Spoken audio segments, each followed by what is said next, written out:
सुकेश चंद्रशेखर ने वकील के माध्यम से एक लेटर बॉम्ब डाला है और वो लेटर बॉम्ब जो है वो केजरीवाल जी के दफ्तर पे फटा है और वो दफ्तर जो कि भ्रष्टाचार युक्त और गवर्नेंस मुक्त दफ्तर है, जहां पर सरकार को काम कैसे करना चाहिए और कैसे नहीं करना चाहिए वो ठीक स्पष्ट करता है कि सरकार कैसे काम कर रही है, होने वाले काम नहीं कर रही है और नहीं होने वाले काम कर रही है। इस लेटर के माध्यम से उन्होंने बताया है कि किस तरीके से भ्रष्टाचार युक्त आम आदमी पार्टी की सरकार दिल्ली में शासन ग्रस्त है और उसमें लिखा है कि 50 करोड़ रुपए की ट्रांजैक्शन हुई और 50 करोड़ रुपए असोला के फार्म हाउस में कैलाश गहलोत और सत्येंद्र जैन दोनों ने मिलकर की और उसके बीच में जो ट्रांजैक्शन थी उसमें यही था कि हम पार्टी को किस प्रकार से मजबूत कर सकते हैं और 50 करोड़ रुपए अगर महाठग है सुकेश चंद्रशेखर, तो आप बताइए कि आपने महाठग से 50 करोड़ रुपए क्यों लिए। यानी आप सोचिए कि महाठग से भी कोई वसूली कर सकता है, तो ये वसूली भाई जो है आज महाठग से वसूली का इल्जाम इनके सिर पर लगा है, जिसमें 50 करोड़ रुपए इन्होंने एक्सेप्ट किए हैं और उसमें असोला का फार्म हाउस भी बताया है और ठीक तरीके से सत्येंद्र जैन और कैलाश गहलोत का नाम, 2 मंत्रियों का नाम भी उसमें आया है और साथ ही उन्होंने ये भी बताया कि किस तरीके से चंद्रशेखर के ऊपर, सुकेश के ऊपर प्रेशर बनाया गया कि तुम 30 लोगों को इकट्ठा करो जो 500 करोड़ की फंडिंग दक्षिण भारत में पार्टी के विस्तार के लिए कर सके। ये भी उसका कंटेंट है। इसके अलावा जिस विषय को मैं आपके सम्मुख रखना चाहती हूँ वो विषय ये है कि कानून के अंदर एक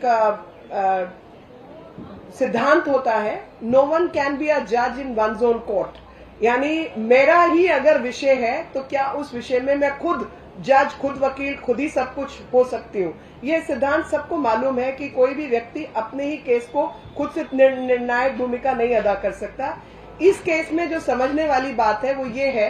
कि हाई कोर्ट के ऑर्डर के बावजूद, जहां हाई कोर्ट ने स्पेसिफिकली आम आदमी पार्टी को कहा कि जो डिबेट्स थी कॉन्स्टिट्यूशन की, संविधान के बनाने वालों ने जब इन विषयों के ऊपर डिबेट किया, संविधान बनाने वालों ने, तो उस समय की जो कॉन्स्टिट्यूशन डिबेट्स थी उसका भी हवाला दिया और हाई कोर्ट ने ऑर्डर किया कि ऐसे तमाम केसेस के अंदर कि भ्रष्टाचारी मंत्री बना रहे, ये इनके विवेक पर छोड़ा जाता है, चीफ मिनिस्टर के विवेक पर छोड़ा जाता है, सरकार के विवेक पर छोड़ा जाता है। और वो विवेक देखिए आप कि जेल का जिसके पास कार्यभार है वो खुद जेल मंत्री है और जेल में बैठ के आनंद ले रहा है और वो जेल में जो आनंद ले रहा है उसमें जो अफसर जो थे और जो अफसर इस विषय में जिनकी मिलीभगत पाई गई उन सबको सस्पेंड किया गया, उनको ट्रांसफर किया गया, लेकिन जो जेल मंत्री है वो उसी जेल में है। तो ऐसा कैसे हो सकता है कि जब जो उस विषय का हकदार है, एक पहली बात तो इस व्यक्ति को अब इतना भ्रष्टाचार होने के बाद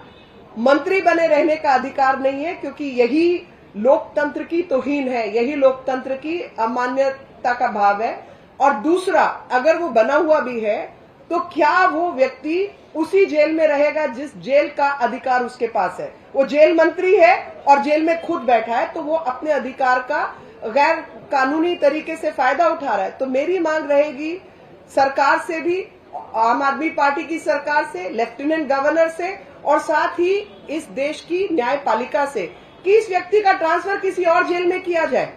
इसको दिल्ली की जेल में नहीं रखा जा सकता। ये सिक्योरिटी का थ्रेट है, ये अंदर बैठ के वसूली का धंधा चला रहे हैं। और उसमें जो दूसरी बात पाई गई उसमें यह भी बताया गया कि सत्येंद्र जैन के पास फोन उपलब्ध है जेल के अंदर और फोन में AK2 के नाम से इनका अरविंद केजरीवाल जी का फोन नंबर उसकी डायरेक्टरी में मौजूद है और उस AK2 से इन्होंने सत्येंद्र जैन के पास जो फोन है उस फोन पे बात की है। तो हम सब सुनते आए हैं, बड़ी लंबा समय मैंने कचहरी में निकाला है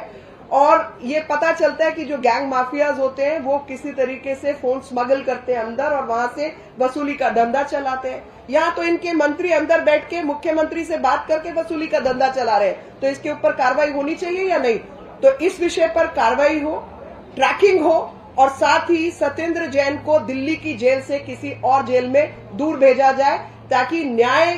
की जो प्रक्रिया है वो सुनिश्चित की जा सके।